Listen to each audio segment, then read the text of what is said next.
El Señor esté con ustedes. Del Santo Evangelio según San Mateo.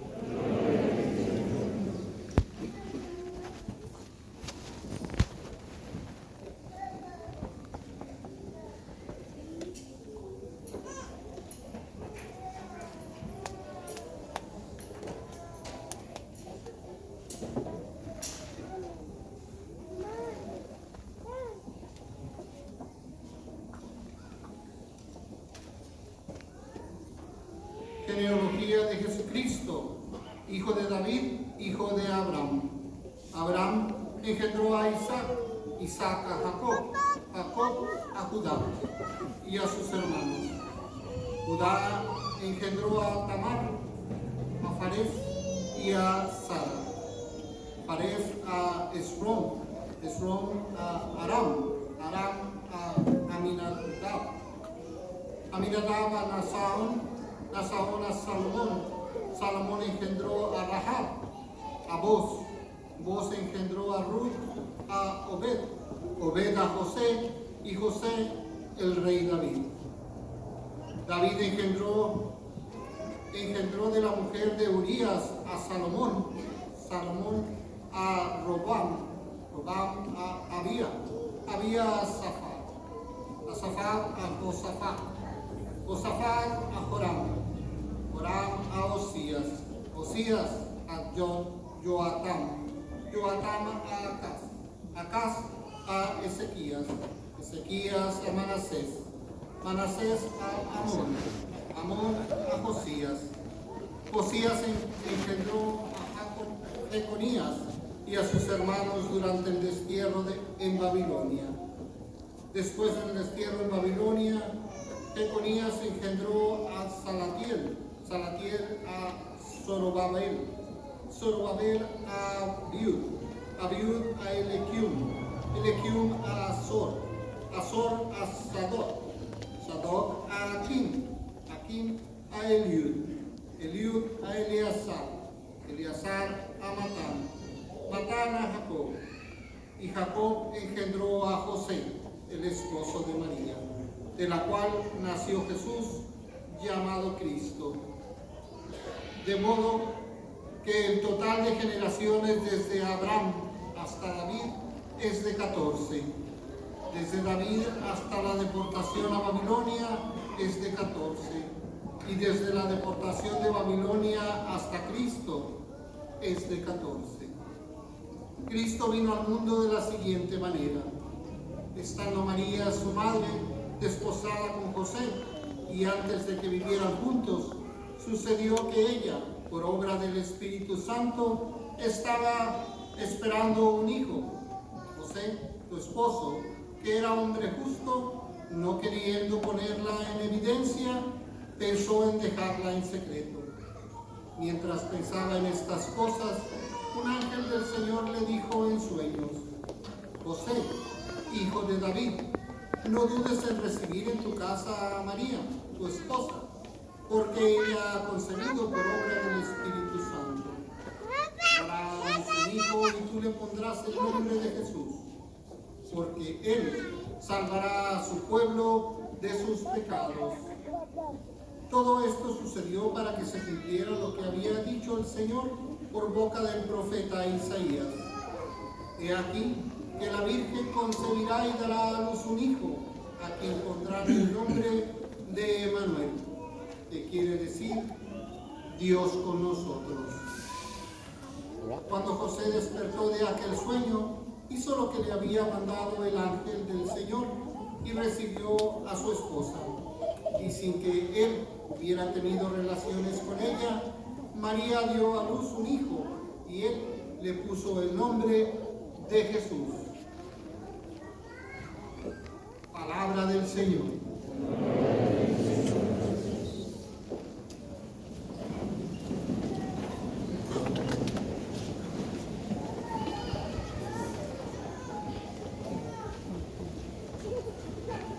Durante la novena estuvimos reflexionando y explicando qué significaba el papel de María en la historia de la salvación.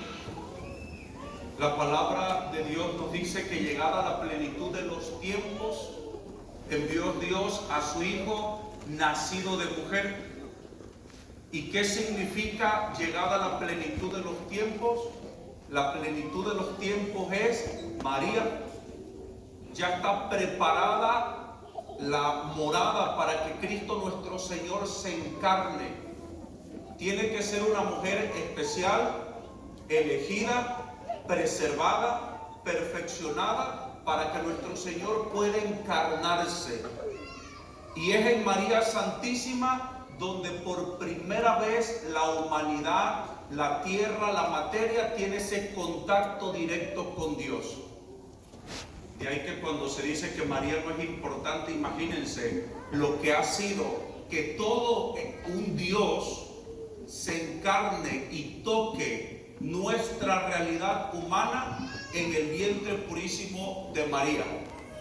Obviamente hay otros contextos, ¿verdad?, de qué significa llegada a la plenitud de los tiempos. Ya estaba la lengua unificada, había una lengua que comunicaba a todo el imperio.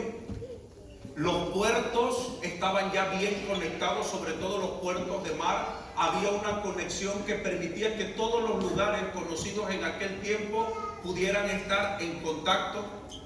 Los romanos, que eran especialistas, arquitectos, ingenieros y de todo, habían hecho unos caminos que hasta la fecha son transitados por la gente. De tal manera que estaba todo para que la evangelización se pudiera dar, para que nuestro Señor Jesucristo se encarnara y su mensaje pudiera esparcirse por toda la tierra. Están todas las condiciones. Y la palabra de Dios nos dice que una señal, dice el profeta Isaías, una señal es que la Virgen concebirá. Para los judíos eso no era una señal. Que una muchacha sea virgen en aquel tiempo, ¿sí? Ahorita las cosas han cambiado mucho, ¿verdad? Que en aquel tiempo una virgen concibiera no era una señal. Porque todas las mujeres permanecían en virginidad, porque si no estaba virgen para el matrimonio, acababan lapidadas, las mataban. ¿Sí? De tal manera que era muy importante esa situación. La mujer tenía que cuidarse. La mujer tenía que cuidarse. Y entonces, llegada la plenitud de los tiempos, Dios envía a su Hijo y dice el profeta: una virgen concebirá. No es señal. ¿Cuál es la señal? Que esta virgen, aparte de concebir, la misma virgen da luz. Ahí sí que es una señal. Una señal extraordinaria, porque una persona que concibe en virginidad no es señal, pero que dé a luz, que tenga un parto virginal, eso sí es una señal. De tal manera que la señal es la Virgen. Pues en la Navidad hay otra señal que las redes sociales ya la han hecho muy común. Ahorita ya la han explicado, ¿verdad? Las redes sociales. En aquel tiempo, en Belén, era un lugar donde se preparaban los corderos para el sacrificio, donde eran los criaderos, donde saldrían los corderos para ofrecerlos en sacrificio en el templo. Y dice la palabra de Dios que los pastorcitos, los pastores, estaban pastoreando sus ovejas en la noche, y se aparece un ángel y después una multitud que le dan una noticia y le dicen a los pastores: esta es la señal. Hay otra señal, la señal de que el Redentor ha nacido, de que nos ha nacido el Salvador. ¿Cuál es la señal con la que ellos se van a dar cuenta que es el Redentor? ¿Por qué ellos van a entender este mensaje? Están en Belén, que significa la casa del pan. En árabe también va a significar carne. Es interesante, la casa del pan, la carne, algo muy relacionado a la misión de nuestro Señor Jesucristo, que se queda como pan, como carne, como aquel alimento que nos da la vida eterna. ¿Y cuál es la señal? La señal, dice el ángel, es que encontrarán a un niño envuelto en pañales, montado en un pesebre. ¿Sí? En un pesebre. Esa va a ser la señal. ¿Por qué es señal para los pastores? Porque las ovejas para el sacrificio tenían que cuidarse con muchísimos detalles. Muchos detalles. Al corderito no se le podía golpear cuando nacía. No se podía golpear, no podía tener golpe, quebradura. Si el corderito nacía y tenía algún defecto, las patitas estaban mal, alguna deformación, eso era desechado, no servía, porque para el sacrificio el cordero tenía que ser perfecto. ¿Y qué hacían los pastores para que esos corderos, que no eran nada más para comer, sino para el sacrificio, para protegerlos, a esos corderitos los envolvían bien apretaditos en lienzos, en tela, y en el mismo pesebre donde comían los animales, como estaba el pesebre alargadito, ahí los ponían para que los corderitos no se movieran, no se fueran a lastimar, no tuvieran alguna herida, y entonces ahí pasaban el tiempo, un tiempo para que no se lastimaran. Cuando los pastores que se dedicaban a criar esos corderos para el sacrificio, el ángel les dice eso, verán una señal: a un bebé envuelto en pañales, llegan al pesebre y ellos se dan cuenta que ese es el Cordero de Dios que va a quitar el pecado del mundo. ¿Y quiénes van a ser los portadores, los primeros, por decirlo de esta manera? Los primeros evangelizadores, los primeros que van a dar la buena noticia, los pastores que entendieron el mensaje. Ese es el Cordero de Dios. Ha nacido el Salvador, el que va a quitar el pecado del mundo. Ya no va a haber necesidad de otro sacrificio. Él va a ser la víctima, Él va a ser el sacerdote, Él va a ser el altar. En esta noche, mis queridos hijos, celebramos la encarnación de nuestro Señor Jesucristo. Ese momento donde toca nuestra carne. Y en el credo común que hacemos todos los domingos, cuando decimos: y se encarnó de María la Virgen y se hizo hombre, todos tenemos que hacer una inclinación siempre, porque es el momento donde nosotros adoramos ese misterio. Cristo se encarna. Él no tenía por qué venir a pagar los platos rotos, pero viene a darnos la salvación. Y cuando en el credo decimos se encarnó, hacemos una reverencia en un signo de adoración al misterio que nos trajo la salvación. Pero hoy no solamente hacemos una inclinación, vamos a rezar el credo lentamente, como debe de ser. Un credo que ha costado sangre, un credo por el cual hemos tenido mártires que han preferido morir antes que renunciar a lo que profesamos como católicos. Y hoy la Iglesia nos dice que en lugar de hacer una simple inclinación, todos nos tenemos que poner de rodillas, porque Cristo se ha encarnado, porque ante el nombre de Jesús toda rodilla se doble, en el cielo, en la tierra, en los abismos, dice la palabra de Dios. Entonces, en ese momento santo donde recordamos el misterio de la encarnación, todos nos ponemos en Navidad de rodillas, un momento para adorar ese misterio. Cristo se ha encarnado. ¿Y por qué se encarna nuestro Señor Jesucristo? ¿Por qué se tiene que encarnar? Dicen los padres de la Iglesia, era necesario su encarnación porque Cristo nos iba a redimir, pero no nos puede redimir si no asume nuestra carne. Él tiene que asumir nuestra carne mortal para entonces poder elevarla, poderla glorificar, poderla salvar. Por eso los padres de la Iglesia dicen que en este día ha empezado nuestra redención. Y esta redención culmina en el momento santísimo de la cruz. De tal manera que desde la concepción y el nacimiento de nuestro Señor Jesucristo ha empezado mi salvación, tu salvación. Cristo ha venido a nacer como un corderito indefenso, como se los he acabado de explicar. Y en todas las semanas del Adviento yo estuve insistiendo mucho la cuestión de la preparación.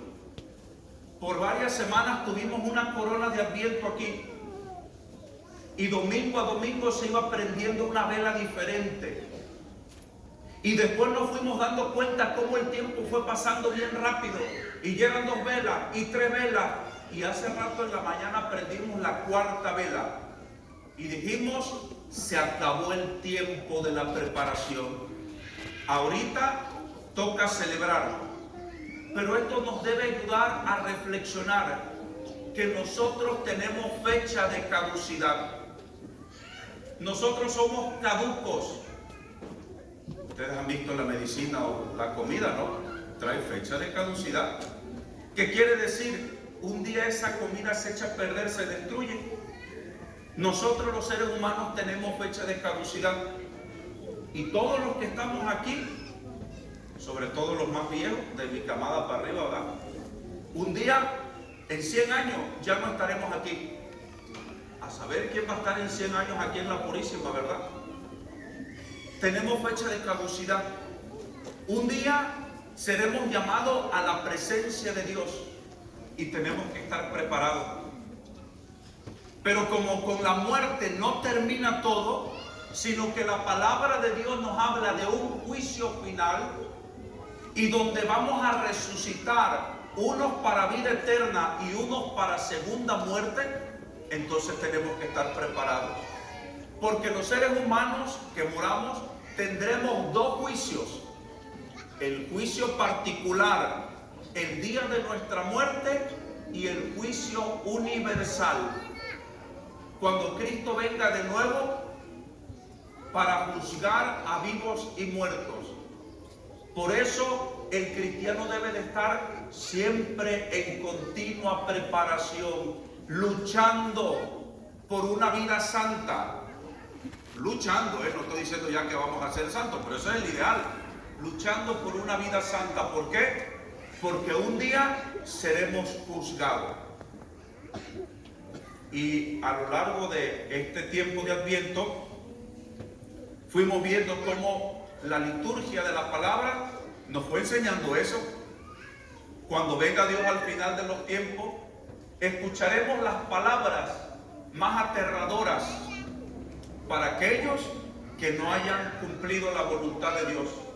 Ese Dios, ese niño indefenso que hoy nació para darnos la salvación, que murió en la cruz, pronunciará la sentencia, y a los de su derecha, a las ovejas, a los mansitos, a los que obedecieron, a los que lucharon, a los que se esforzaron, les dirá: vengan, benditos de mi Padre, pasen a tomar posesión del reino preparado para ustedes. Pero a los de la izquierda, a los cabritos, les dirá las palabras más terribles que un Dios de amor pueda decir: apártense de mí, malditos, vayan al castigo eterno. Se escucha medio raro que en una noche de Navidad estemos diciendo esto, ¿verdad? Pero es la palabra de Dios. Es la palabra de Dios. ¿Y por qué digo esto, mis queridos hijos? Porque en estos tiempos la Navidad se convierte en el pretexto para celebrarnos nosotros y olvidarnos de Dios. La Navidad se ha paganizado. Nos hemos dejado consumir por las redes sociales, por la tecnología, por las ventas. Y entonces, ¿en qué acaba una festividad tan maravillosa que nos obtuvo la salvación? En consumismo. ¿En qué acaba la Navidad para muchos católicos? En una borrachera, en excesos, ¿sí? Acaba en vicio, y eso no es la Navidad. La Navidad es celebrar nuestra salvación. Es celebrar el acontecimiento que nos trajo la salvación. Desde el momento de su encarnación, Cristo empieza a salvarnos. Y eso es lo que tenemos que celebrar. Por eso tienen que estar estas advertencias para que no nos dejamos corromper por el espíritu del mundo, que ya desde ahorita tiene preparadas las bucanas, las patonas, las de presidente, todo eso, ¿verdad? ¿Para qué? Para acabar borrachos, ebrios, olvidándonos de aquel que nos ha traído la salvación. Que nuestra Navidad, nuestra celebración, sea una celebración cristiana, que gire en torno al nacimiento, que sea Cristo el centro de su casa, que sea este nacimiento y esta imagen que presida esta celebración, que no pase su cena de Navidad sin que ustedes agradezcan al Señor por habernos redimido, y entonces sí después celebrar evitando los excesos. Porque dice la palabra de Dios que los borrachos no entrarán en el reino de los cielos. Se lo dejo de tarea. Lo dice la palabra de Dios, a mí no me vengan con vaina. Si tienen complejo, métanselo a Dios. Los borrachos no heredarán el reino. Si se arrepienten, obviamente que sí, ¿verdad? Mucho cuidado. Que esta Navidad sea el gozo para nosotros. Dios me ha salvado. Dios me ha redimido. Que al contemplar estas figuritas del niño Dios nos mueva esos sentimientos santos de piedad, de devoción, y que ahorita que lleguen a sus hogares puedan arrodillar al niño y se lo den a besar a sus niños y a toda la familia, adorar este misterio santísimo de la encarnación, el misterio de nuestra redención. En el nombre del Padre y del Hijo y del Espíritu Santo. Amén.